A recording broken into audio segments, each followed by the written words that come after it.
This is Mona Lisa Baseball. Anonymity in life, I think, is a pretty cool thing. Yeah, I guess there's always a curiosity of people knew who I was, would life be better? I think most of the time, no. But you hear some people, I heard Will Smith say that in an interview once, where he's like, no, man, he's like, I fucking love being famous. This is well before the slap. Yeah. It was kind of like, you know, that's everything I ever asked for. And yeah, he rode a hell of a wave. But what do you do now if you're Will Smith and you're famous? Well, now he's infamous. He became infamous. Yeah. I think that, I don't know, at the point it's your job, you lose a joy in it. Do you think like in around the turn of the century, guys playing baseball, they were just having fun and like they had other jobs? Yeah. Or let's take it even further back. Go like 1880, 1875. People playing baseball. Yeah. Were they just having fun? Yeah, I think so. And I think they did have other jobs. I'm reading a book right now about a guy like really, really trying to go back as far as possible to the roots. Rounders. And yeah, so we're like in the 1830s, 1850s. And the chapter that I'm in, they're really going through the people that were part of the Abner Doubleday story of how he invented the game. And he said, well, if it wasn't him, then who was it? And how close is it linked to England? And did an American just think it up? And, you know, all those things of, well, how close is it to rounders? What's the names are 2 old cat, 3 old cat, 4 old cat, depending on how many people you had. Yeah. But yeah, it was strictly fun. It was strictly fun. And for the love of the game. Yeah, straight up. And dude, I got to tell you, before we started this, I started to get a little nervous because the reality is it's kind of scary, man. Like, I think I hate baseball. I think I both hate. Do. No, I hate Major League Baseball. Like, yeah. Dude, I'm getting resentment when I hear certain stories that I shouldn't get resentment from. And that same thing is happening, which we talked to A3 about a little bit, where you're starting to look for failure in the game. It's so cynical, dude. It's so crazy, man. I see that dark abyss in front of us, in front of me, in front of you. Dude, it's bad. And what's crazy You're on team blow it up now? You're on team blow it up? Well, listen, hear me out on this. This is where the sadness comes from. Is like, I feel like once I made it to Wrigley, it's like it's never been the same. I went to the hallowed grounds and I got the experience, and that was supposed to be this trajectory of like reinstating the love, and instead it's just not what I expected. Okay, I've been saying a bunch of times I'm trying to get to the heart of the matter, and yeah, I'm getting close. And I think here's what's so depressing for me is here's what I saw. I saw in Chicago, especially a little bit in Milwaukee, but at Wrigley, I saw a thriving baseball community. And the thing that I realized was this town doesn't want anyone to take baseball from them. And this town is not going to put up some sort of stand against designated hitters or robot umps, right, or anything that might be coming in the future. The thing is, just shut the fuck up, stay away. I want to go to a ball game. Get with the program.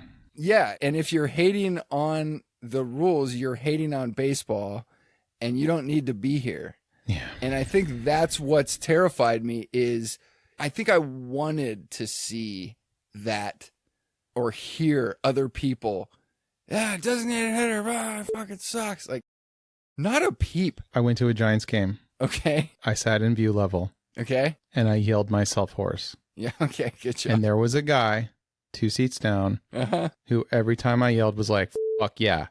Okay. And I kept looking at him and I'm like, yeah, he knows it. Yeah. I think the Giants I don't remember who the Giants were playing, which is lame, but their DH was batting 7th. The DH was 7th, and I stood up and I cupped my hands to my mouth and I yelled, why do we even have this rule? And there was one guy, Okay. sitting at the end of the line who was 100% down with what I was saying. Mm-hmm. One out of probably a few hundred that could hear you. So yeah, there's an audience. Yeah, I know. It's okay. Let's get down to brass tacks. People have a dichotomy of emotions. I think A10 brought this up like beautifully in one of our previous episodes. It's a dichotomy of emotions. We want baseball to be popular. We want baseball to be healthy. Yep. I think those are two different things. That's a whole nother discussion, but it's hard to hold two different opposing ideas in your brain at the same time. Yeah. I don't like this change, but I want to be on part of team baseball. Mm-hmm. That's why I'm depressed. So, I mean, I've said it before, we're an insurgency. We are the rebels. We are saying we've drawn a line in the sand. Designated hitter in one league was as far as you should go, and anything past that is ridiculous. You're ruining the game. Yes.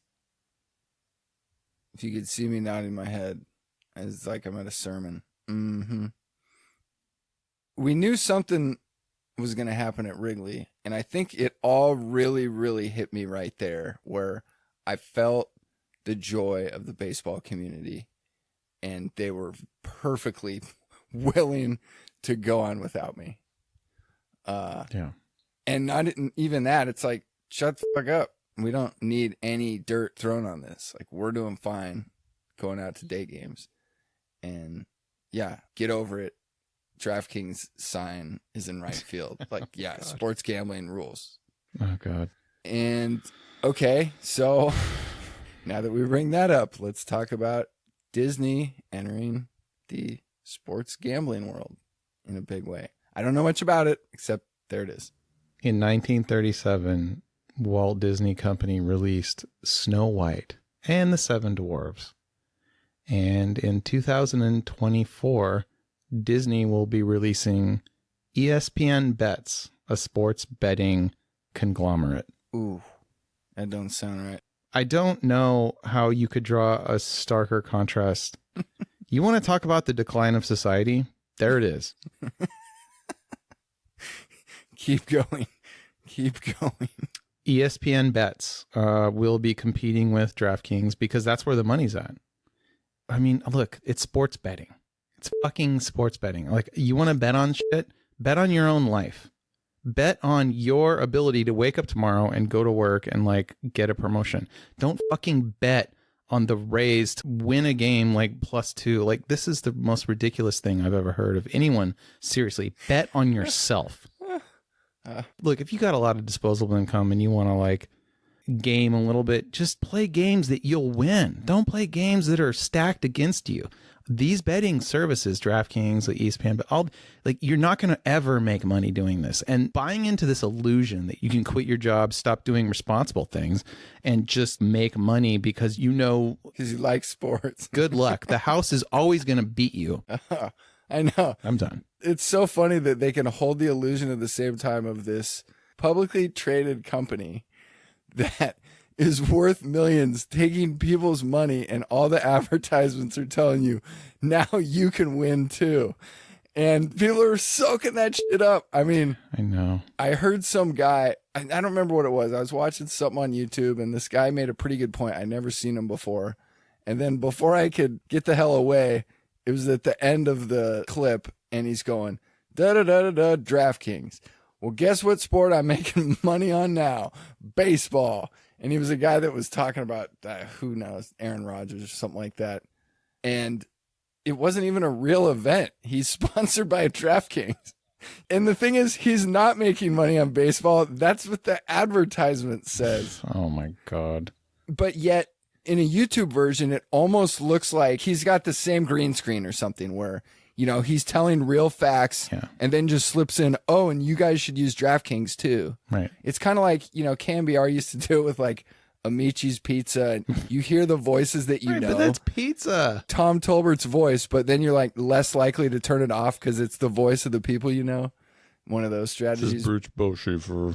The pizza. I like the pizza. The thing that really jumped out at me when I first heard it was, holy shit. ESPN is the sports news, we'll call it that.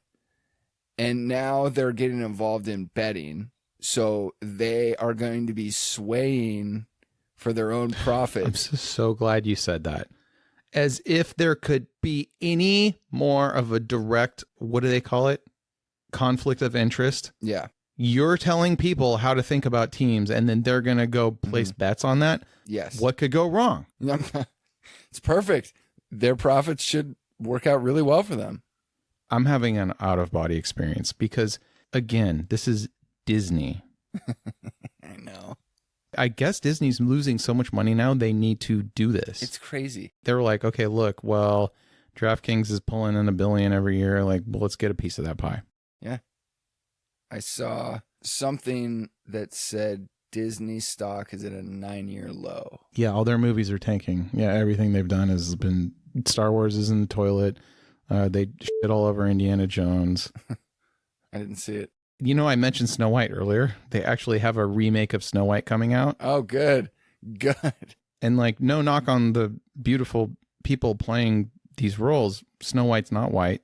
That's fine, I guess. But the dwarves are not dwarves. And at some point, it's like, well, okay, why not just make a new like movie? Like, why are we? It's not Snow White. It's not a story about true love. It's like, okay, you want to be a girl boss with 7 magical creatures. Just make a different movie. Like, how creatively bankrupt are we that we can't write new stories? We got to like bank on the old ones in a way that like just name recognition alone. Like anyone who, you know, respects the old stories is going to look at this and be like, wait, what? I'm not saying the fairy tale isn't outdated, whatever you want to say, like doesn't match up with modern norms, but just make a new movie. Don't shit on this classic. Here's the thing that bugs me quite often is when sports betting gets mentioned, the automatic line that follows it is someone reminds you what year it is. And that doesn't make it okay. By saying, yeah, it's 2023, that's where things are headed. To gloss over the conflict of interest is a serious mistake because this can't be good for the health of the sport if the news is trying to control big dollars through betting.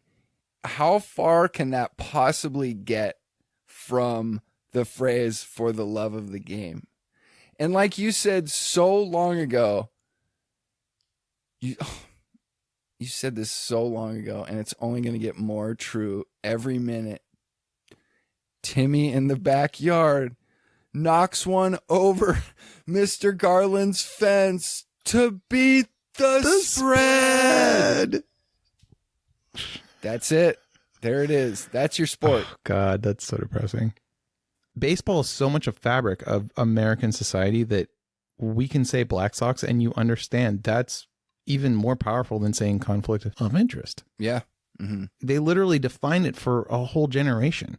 Like, what is conflict of interest?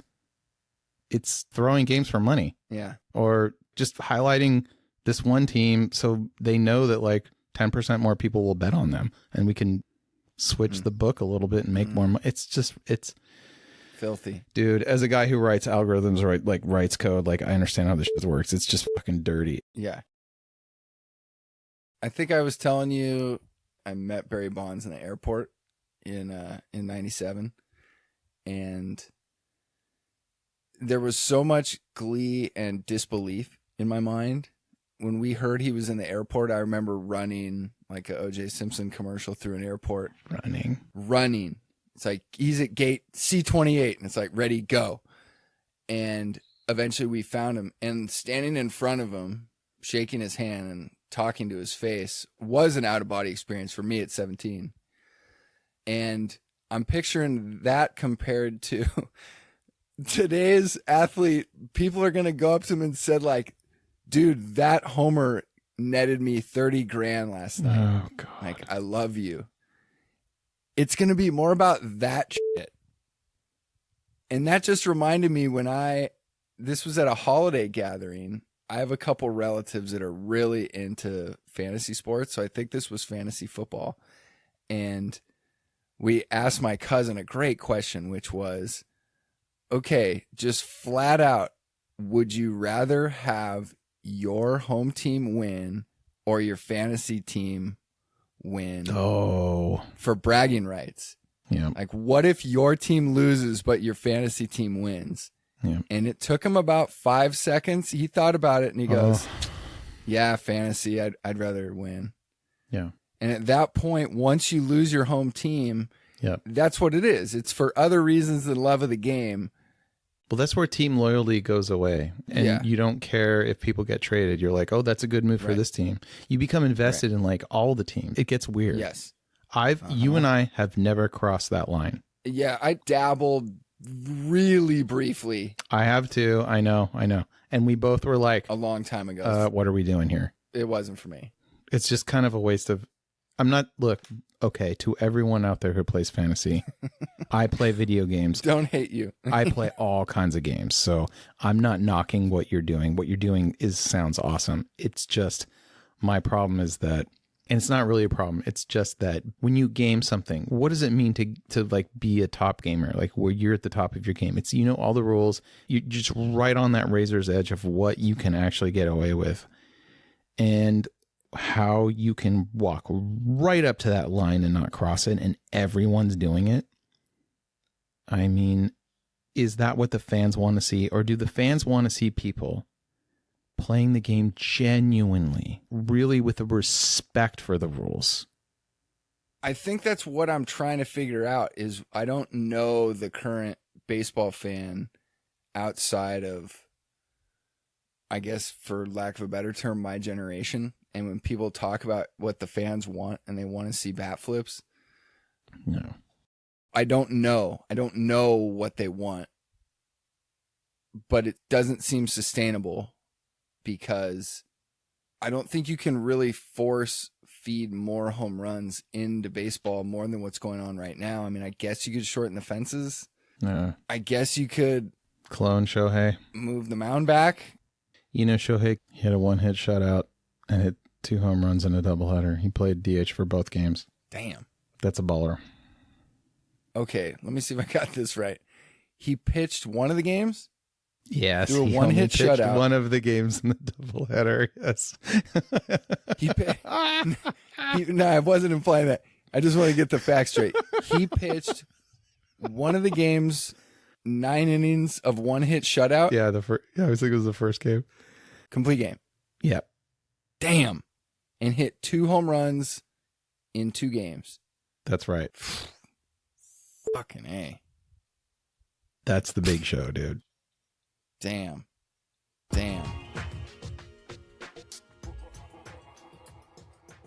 I guess the line for me already got crossed. But I mean, let's be honest here. I cannot, and this might speak to your point earlier about do I want to blow it up? I cannot wait to hear if Manfred's bringing in robo-umps next year. Or what's it called? Hawkeye. If Hawkeye's coming in. They're installing it. They make the announcements in October, right? In middle of playoffs? Or that's what they did last year anyway? It's going to be installed. Every park. I just can't wait to find out.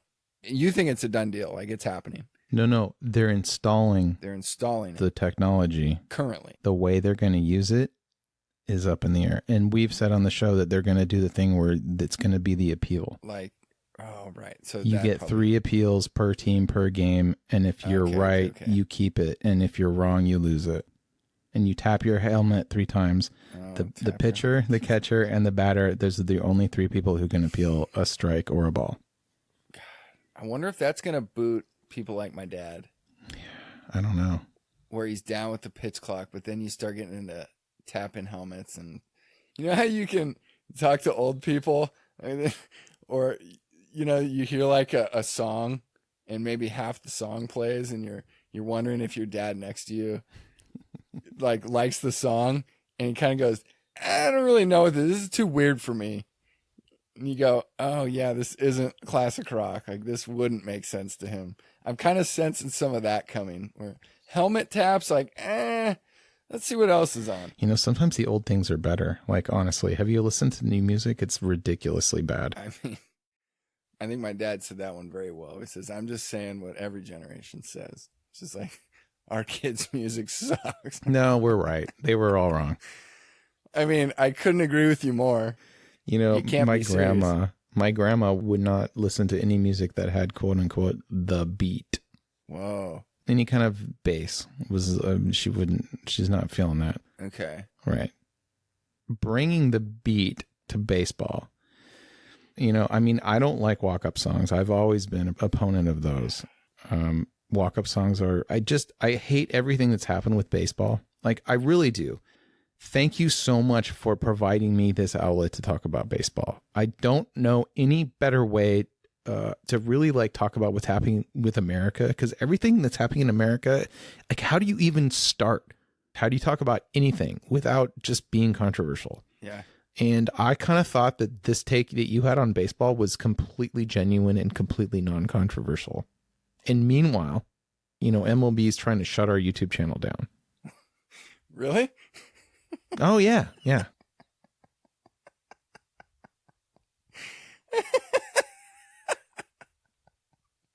Oh, you know, it's so fucked up is because they know 110% that we're right. 100%. 100% or more. This shit can't take root, dude, or it's the end for them. Yeah. It's the birth of like a new league that plays real baseball. Yep. I know. There it is. I mean, that's it. The only way that you can like erase all the BS right now is you take the money out and you bring it back to the love. So obviously that just crashes everything. Yeah. And that could never work. So it could only be a league that people play because they love it and they're really good at the same time.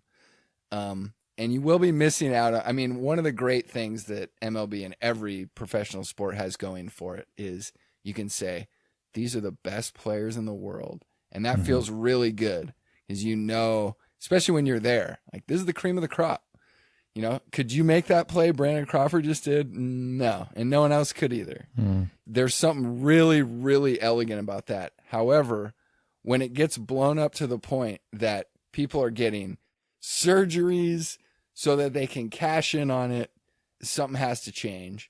And so you can't reduce the salaries. You can't reduce any of it. It's just going to have to eat itself. I mean, that's all that can happen right now is people getting surgeries before they're even injured. Right. Yes. It's like, you're just going to need this probably for the next year. So let's just do it You'll thank us later. Let's just do it this year. Call it Tommy John. What does Tommy John think about Tommy John? It's a good question. Yeah. I would not, if that was my name attached to that shit, like, it's not even the same thing he had. It's like totally different. Oh, you know what? This really great thing happened when Sam and I watched PBS baseball series. They were talking about Lou Gehrig at the end of his career, how he struggled and he couldn't figure out why. And at some point in batting practice, he flat out whiffed 10 straight just meatballs. And at that point, you know, he already knew something was up, but Yeah. you know, it's like anyone who's aging thinks like, oh man, I'm getting older, but like this couldn't be right, you know? Yeah. And then they say he had this disease that doctors discovered. It is now known as Lou Gehrig's disease. And Sam flies over to me with her eyes and goes like, those are the same fucking person? It's like, yeah, that's Lou Gehrig. Lou Gehrig and Lou Gehrig's disease, she didn't know the link. She didn't understand the link. And she didn't know that. Oh, well, she does now. Yeah, she didn't know. I mean, how could she? But prowess of the 30s or whatever. Big enough that they're going to name a disease after you. That's how big baseball was back then. Like, you were a baseball player, it was tops. Yeah. It was tops in America, man. Oh, I got an update for you. Okay, so we went to Wrigley. It was part of their spiel was this is where Babe Ruth called a shot in this ballpark. Yeah. So I got to go to my local bookstore, and they have it's a used bookstore, tremendous baseball section. And I usually limit myself to 2 baseball books. And I went in this last week, and it had been maybe a couple months. And, you know, who the hell is buying baseball books? So I thought it was going to be all the same titles. And I was really pleasantly surprised there were some new ones. Oh, nice. And I came across a book. I had another one similar to this, but this was just a further version of it. And it's called My Greatest Day in Baseball. And so there was a journalist that interviewed some of the old players, and he got to interview Babe Ruth in the 40s and asked Babe the question, okay, let's talk about your greatest day in baseball. And he goes, all right, like, let's clear this up right now. Let's talk about the called shot. And I'm sitting there in my bed just going, I'm the luckiest guy in the world. I get to read this right now. And it's only a few pages, but I think he interviews 40-something baseball players. I'm probably a third of the way through. A lot of fun. Ty Cobb's on there. Anyway, back to this called shot. So he goes, all right, here's the deal. I'm the luckiest son of a bitch in the world because it kind of happened and it kind of didn't. But basically, I let the pitcher throw 2 strikes by me. And at each one, I made some sort of gesture like, okay, that's 1, saying like, you got to get 3 past me. And then it's like, boom, okay, that's 2. And then he kind of like doesn't point, but he kind of just like waves out there like, give me 1 more of those and see what happens. And he goes, I'm the luckiest son of a bitch ever. I connected, I hit it, and they were jeering me like crazy before that. And I just don't know how I'm so lucky. And I never should have done that, but I wasn't sitting there, pointing my finger or anything. I just kind of like something happened where the teams were really jeering each other, and I was kind of talking to the crowd, the dugout, the team on the field, kind of everyone at once. And then just, I'm a lucky son of a bitch. I just connected. And it was just great. I love it. Just great. Totally, totally loved it. One of my principles when I go to a game is to boo, but cheer just as hard as you boo. Like, boo as hard as you cheer. That's good. Yeah, definitely. Right? You got to give it on both sides. Otherwise, you're just a kook. Yeah. Yeah. Well, if you're going to be loud, You can't just go to jeer. Yeah. get loud correctly. Mm-hmm. I agree. You actually lost your voice. Usually when I go to games, I lose my voice. That's routine. I've only done it once. I legitimately, in school the next day, I had nothing. Dude. Just this. Like, writing, I went to Giants game on paper. Big game. It's a big game. Well, I mean, what's the point of using it if you're not going to lose it? It's only happened to me twice. This is great. One was a tiny venue. Ghostface Killah from Wu-Tang came through Austin in this tiny venue. And I've never seen a concert like it. Just rocked the house. Wow. Lost my voice that night and the next day. Yeah, good. And that actually spilled into Halloween. Nice. The only other time I lost my voice was a pivotal Giants-Dodger night game at Candlestick. Oh, yes. Okay. And it's one of 2 sporting events that are tied as far as best things I've ever seen in person. And it's just sensational. Those are my 2 voice losses in my whole life. Really? So worth it. I've never actually lost it, but I would say that it like got a little rough the next day. Yeah, this is the next level beyond horse where you're trying to tell someone something and it's and you feel like you can do it because you've talked your whole life and you can't do it. You can't. It's been my absolute pleasure bringing this about for baseball, and I love that I got at least one person to feel as much as I felt. It sounds like you had an aha moment of, holy shit, this is what I've been thinking. And there it was. There's 10,000 of us. I know there's 10,000, but that was in the small number. Like, somehow we were able to find one that was right along with me. That's like, preach on, brother. Like, yes, this. And what's so amazing, I can speak about it this way because when I came out with it, I knew that every single person was going to agree with me. And then I found out something really, really different. But 100%, I thought disagreeing on any of it would basically be impossible because, like the world's finest lawyer, it was, hey man, the facts are right here. Like, obviously I'm right. And the response was not what I expected, but the way you came to me, I knew it was the same.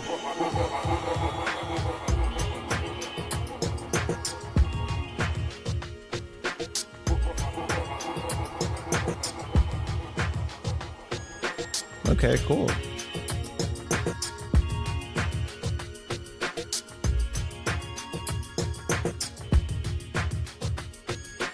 More exciting is good, right?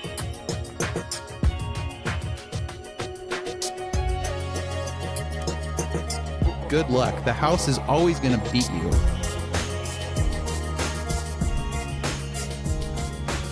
Let's see what else is on. This shit can't take root.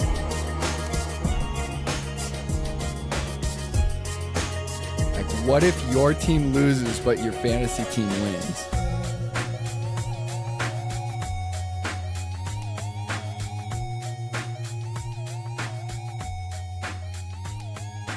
That was tops.